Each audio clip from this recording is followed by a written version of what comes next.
ربا تو راضی تے سارا جگ راضی. جس بندے سے اللہ راضی ہو جاتے ہیں سارا جگ اس سے راضی ہو جاتا ہے، اور جس سے اللہ ناراض ہو جاتے ہیں ساری دنیا ناراض ہو جاتی ہے. یہ خزاں کی فصل کیا ہے فقط ان کی چشم پوشی. یہ خزاں کی فصل کیا ہے فقط ان کی چشم پوشی. وہ اگر نگاہ کر دے تو ابھی بہار آئے. جب رحمت کی نظر ہٹ جاتی ہے تو بس انسان کی زندگی میں خزاں آ جاتی ہے. جب اللہ کی رحمت کی نظر ہو جاتی ہے تو زندگی میں بہار آ جاتی ہے. دنیا کہتی ہے او جی دریا میں رہنا مگر مچھ سے بیر. اس کا مطلب کیا کہ اگر دریا میں رہنا ہو تو مگر مچھ کے ساتھ بیر اچھا نہیں ہوتا. تو بھئی دنیا میں رہنا اور دنیا کے بنانے والے سے بیر، یہ کیسے ہو سکتا ہے؟ تو ہمیں اللہ تعالیٰ کو راضی کرنے کی اتنی کوشش کرنی چاہیے جتنا ہم اللہ کی رضا کے محتاج ہیں. جب اللہ تعالیٰ کسی بندے سے خفا ہوتے ہیں تو پھر اس کو تگنی کا ناچ نچا دیتے ہیں. سونے کو بھی ہاتھ لگاتے ہیں تو مٹی بن جاتی ہے. ذلتیں ملتی ہیں، انسان گھر بیٹھے بٹھائے ذلیل ہو جاتا ہے. ایک مصیبت یہ بھی ہے کہ اسی دنیا میں انسان کو اس کی سزا مل جاتی ہے.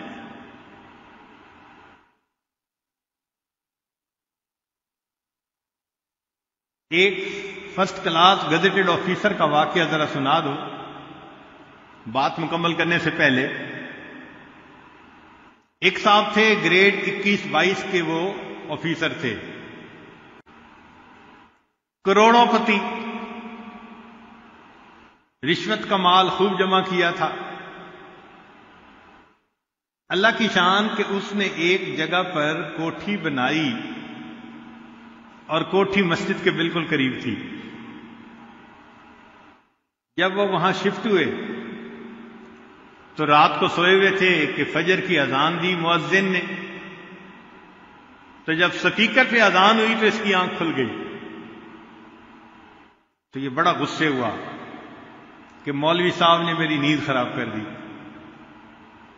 اگلے دن اس نے مؤذن کو بلوایا اور اس کو ڈانٹا کہ میں اس وقت سویا ہوا ہوتا ہوں اور میری نیند خراب ہوتی ہے، تم آئندہ کے بعد سپیکر پہ اذان مت دیا کرو. وہ مؤذن بیچارہ اس نے لوگوں کو بتایا کہ جی میں فجر کی اذان تو سپیکر میں نہیں دے سکتا، یہ صاحب منع کرتے ہیں. محلے کے جو بوڑھے تھے انہوں نے کہا کہ بھائی مسلمانوں کا ملک ہے، ہم بوڑھے لوگ تو گھڑی سے وقت بھی نہیں دیکھ سکتے، ہم تو اذان کے انتظار میں ہوتے ہیں کہ اذان آئے تو ہم مسجد پہنچیں. تو میاں آپ اذان دو، ان کو بتا دو کہ اگر ان کو بری لگتی ہے تو یہ گھر کہیں اور بنا لیں، مسجد کے ساتھ گھر کیوں بنایا. اگلے دن مؤذن نے پھر اذان دی، بڑا غصہ آیا. اسی وقت اٹھ کے یہ بندہ مسجد میں آیا اور اس نے آ کے مؤذن کو ایک تھپڑ لگایا. تجھے میں نے کہا تھا کہ تو نے اذان نہیں دینی سپیکر پہ، تو نے کیوں اذان دی، میری نیند خراب کر دی. بس اس کا یہ تکبر تھا کہ اللہ تعالیٰ کی اس پر پکڑ آ گئی. کیا ہوا کہ چند دنوں کے بعد اس پر فالج کا اٹیک ہوا اور اس کے دونوں ہاتھ یوں سینے کے ساتھ لگ گئے. جب دونوں ہاتھ سینے کے ساتھ لگ گئے تو دفتر والوں نے چھٹی، نوکری سے نکال دیا.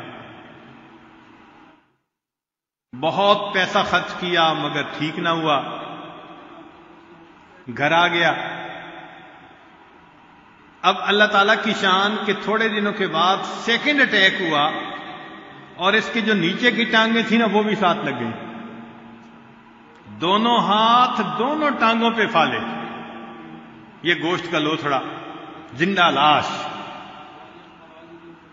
بیوی خدمت کرتی، بچے خدمت کرتے، مگر اس کا مزاج تو شاہانہ تھا نا، افسرانہ مزاج تھا. ذرا ذرا سی بات پہ دوسرے کو گالیاں نکالنا، ڈانٹنا، یہ روز کا معمول تھا. گھر میں بھی یہی سلسلہ کہ بیوی سے ذرا کسی چیز کے لانے میں دیر ہوئی تو گالیاں نکالنی شروع کر دی. اب بیوی بھی پریشان، بچے بھی پریشان. اس نے ایک دن کہا بھی صحیح کہ دیکھیں ہم 24 گھنٹے آپ کی خدمت میں لگے رہتے ہیں اور آپ پھر مجھے بچوں کے سامنے گالیاں نکالتے ہیں، ذلیل کرتے ہیں، تو آپ ایسا نہ کیا کریں. اس نے اور گالیاں نکالی. جب گالیاں نکالی تو بیوی کو غصہ آیا، اس نے بچوں کو لیا اور لے کے وہ میکے چلی گئی. اکیلا پڑا ہوا ہے. اب اس نے اپنے بھائی کو پیغام بھیجا کہ بھائی بیوی مجھے چھوڑ کے چلی گئی ہے، آپ آئیں اور مجھے اپنے گھر لے جائیں، تو آپ بھائی ہیں میری خدمت کریں. بھائی آیا اور ان کو گھر لے گیا.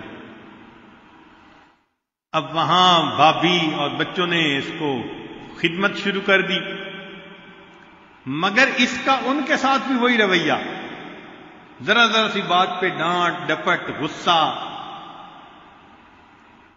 تو ایک دن بھائی نے سمجھایا کہ بھائی میرے بیوی بچے تیرا اتنا خیال کر رہے ہیں اور اتنی خدمت کر رہے ہیں، تو ان کے ساتھ بجائے اس کے کہ محبت کا سلوک کرے، الٹا ان کو تو ڈانٹ ڈپٹ کرتا ہے. اس نے بھائی کو بھی ڈانٹنا شروع کر دیا، تو زن مرید بن گیا اور یہ ہو گیا اور وہ ہو گیا. جب اس نے بھائی کو ڈانٹا تو اس کے بچوں کو غصہ آیا کہ ہمارے والد صاحب اس کا اتنا خیال کر رہے ہیں اور یہ ہمارے والد صاحب کو ہمارے سامنے گالیاں نکالتا ہے. انہوں نے چارپائی اٹھائی اور اس بندے کو اٹھا کے دروازے کے باہر سڑک کے کنارے ڈال دیا. پوری رات پڑا رہا، کوئی اپنا نہیں، نہ گھر ہے نہ در ہے نہ کوئی اپنا ہے. بھوک سخت لگی ہوئی تھی. جب صبح ہوئی تو گرمی کا موسم تھا، زمین بھی تپنے لگی اور پسینہ بھی آنے لگا، تو بھوک بھی تھی. تو اس نے جو قریب آ جا رہے تھے نا لوگ، ان سے اللہ کے نام پہ بھیک مانگنی شروع کر دی کہ اللہ کے لیے مجھے کوئی کھانا دے دے، میں بہت بھوکا ہوں، میں کچھ نہیں کھایا. ایک نوجوان آیا اور اس نے آ کے کچھ 10 روپے دینے. اس نے کہا میں پیسے کو کیا کروں گا، آپ کھانا لائیں اور مجھے کھلائیں. اس نے کہا بھائی میں نے تو کالج پہنچنا ہے وقت پہ، تو میرے پاس ٹائم نہیں ہے، میں جا رہا ہوں. ایک اور آدمی آیا، اس نے اس کو پیسے دینے لگے. اس نے کہا بھائی مجھے تو روٹی چاہیے. وہ گیا اور قریب ہوٹل سے روٹی لے کے آیا اور اس کو کہا کہ بھئی روٹی لے لو. یہ کہنے لگا بھئی مجھے کھلاؤ. اس نے کہا بھئی میرے پاس فرصت نہیں، میں نے تو دفتر پہنچنا ہے، یہ روٹی پڑی ہے. اس نے کہا اچھا نیچے نہ رکھو، مجھے پکڑا دو. اب پکڑے کیسے؟ ہاتھ بھی سینے پہ لگے ہوئے تھے اور پاؤں بھی یوں سینے کے قریب آ گئے تھے.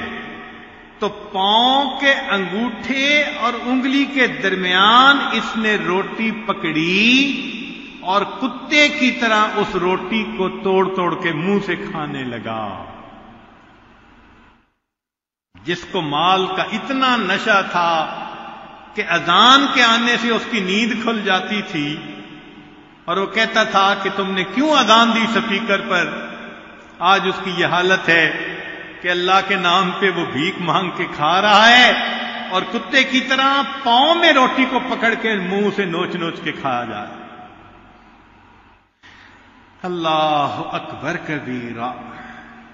تو انسان دنیا میں تکبر کرتا ہے مگر اس کی سزا پھر دنیا میں مل کے رہتی ہے.